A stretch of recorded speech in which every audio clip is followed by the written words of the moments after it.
Thrissur parliament മണ്ഡലത്തിലെ 7 assembly മണ്ഡലങ്ങളിലും BJP lead ചെയ്തു എന്ന് പറയുന്നത് അത് തികച്ചും അപ്രതീക്ഷിതമായിട്ടുണ്ടായിട്ടുള്ള ഒരു റിസൾട്ടാണ്. അപ്പം അത് തീർച്ചയായിട്ടും ഇടതുപക്ഷ ജനാധിപത്യ മുന്നണി എന്ന നിലയിലും പാർട്ടി എന്ന നിലയിലും അത് വിശദമായി തന്നെ പരിശോധിച്ചാലാണ് ഏതൊക്കെ മേഖലയിലാണ് അത്തരം കുറവുകൾ സംഭവിച്ചതെന്നുള്ളത് മനസ്സിലാക്കാൻ കഴിയും. 90,000-ലധികം വോട്ടുകൾ UDF നഷ്ടപ്പെടാനുണ്ടായ സാഹചര്യം എന്തായിരുന്നു? ചില മണ്ഡലങ്ങൾ എടുത്തു നോക്കിയാൽ നിങ്ങൾക്ക് മനസ്സിലാകും. നാട്ടിക നിയോജക മണ്ഡലത്തിൽ കഴിഞ്ഞ തവണ LDF ലഭ്യമായത് 50,131 വോട്ടാണ്.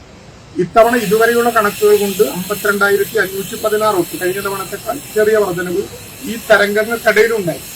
എന്നാൽ 52,558 വോട്ട് കിട്ടിയ കോൺഗ്രസ് 37,796 വോട്ടിലേക്ക് ചുരുങ്ങി. ഇങ്ങനെ പറഞ്ഞാൽ 15,000 വോട്ട് കോൺഗ്രസിന്റെ കാണാനില്ല. BJPയുടെ ഭൂരിപക്ഷവും അത് തന്നെയാണ്. ഞാൻ ഓരോ മണ്ഡലത്തിലും എടുത്ത് പറയല്ല, അത് ഒല്ലൂരിൽ പരിശോധിച്ചാലും മണലൂരിൽ പരിശോധിച്ചാലും ഒക്കെ UDFന്റെ വോട്ടുകൾ അതിഭീകരമായി നഷ്ടപ്പെടുന്ന, കഴിഞ്ഞ തവണ കിട്ടിയ വോട്ടുകൾ നഷ്ടപ്പെടുന്ന സ്ഥിതിവിശേഷം എങ്ങനെയാണ് ഉണ്ടാകുന്നത്?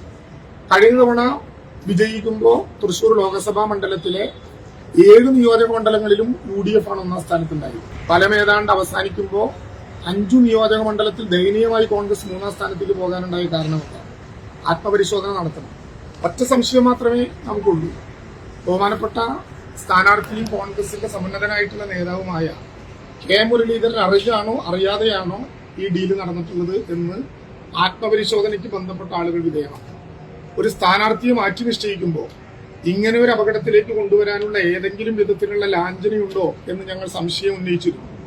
ആ ഘട്ടങ്ങളിലൊക്കെ ഞങ്ങൾ ഏതാണ്ട് ഡീലിന്റെ ഭാഗമായി അട്ടിമറിക്കപ്പെടും എന്നാണ് അഭിപ്രായ പ്രകടനം രേഖപ്പെടുത്തിയത്.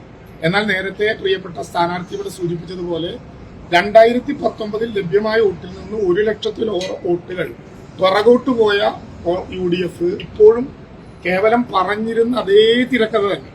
തെരഞ്ഞെടുപ്പിന്റെ ഫലം വരുന്നതിന് 3 ദിവസം മുമ്പ് ബഹുമാനപ്പെട്ട തൃശ്ശൂർ MP പറഞ്ഞതായി ഞങ്ങളൊരു ചാനലിലൂടെ കേട്ടു.